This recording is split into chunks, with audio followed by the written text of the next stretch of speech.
ശ്രീകൃഷ്ണൻ ഗോവർദ്ധന പർവ്വതമെടുത്ത് ഒറ്റക്കൈയിൽ ഉയർത്തിപ്പിടിച്ച് നിൽക്കുന്നത് പലരും പല വികാരങ്ങളോടും കൂടിയാണ്, പല ഭാവത്തോടും കൂടിയാണ് നോക്കി നിന്നത്. നമുക്കത് കാണാം.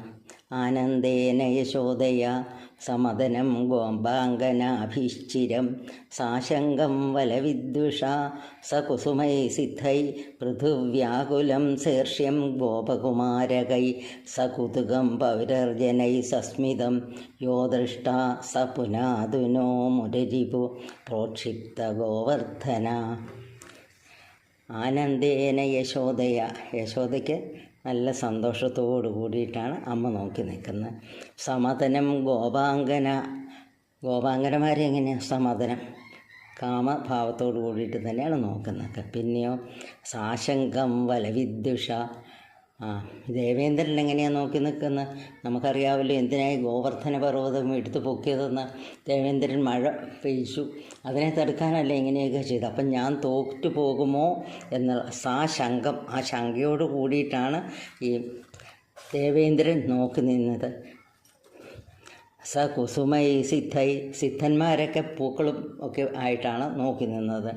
പിന്നെയോ പൃഥുവ്യാകുലം ശീർഷ്യം ഗോപകുമാരകൈ, ഗോപകുമാരന്മാരൊക്കെ ഉണ്ടല്ലോ, അവിടുത്തെ ഗോപകുമാരന്മാർ നോക്കി നിന്ന് എങ്ങനെയാണെന്നറിയോ?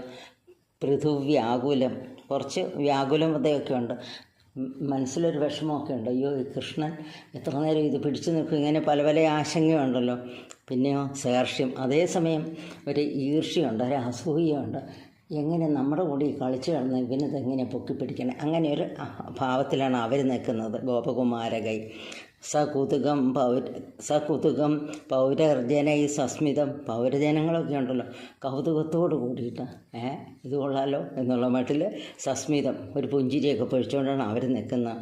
യോ ദൃഷ്ട സ പുനാതുനോ മുരരിപു പ്രോക്ഷിപ്ത ഗോവർദ്ധന. ആരാ ഇതൊക്കെ ചെയ്യുന്ന? മുരരിപു കൃഷ്ണൻ.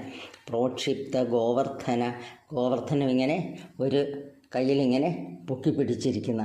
അങ്ങനെ കുറേ നേരമായി ഇവരൊക്കെ ഇങ്ങനെ നോക്കി നിൽക്കുന്നത്. അങ്ങനെയുള്ള ആ കൃഷ്ണൻ നമ്മളെ പരിശുദ്ധരാക്കട്ടെ എന്നാണ് കവിയുടെ പ്രാർത്ഥന.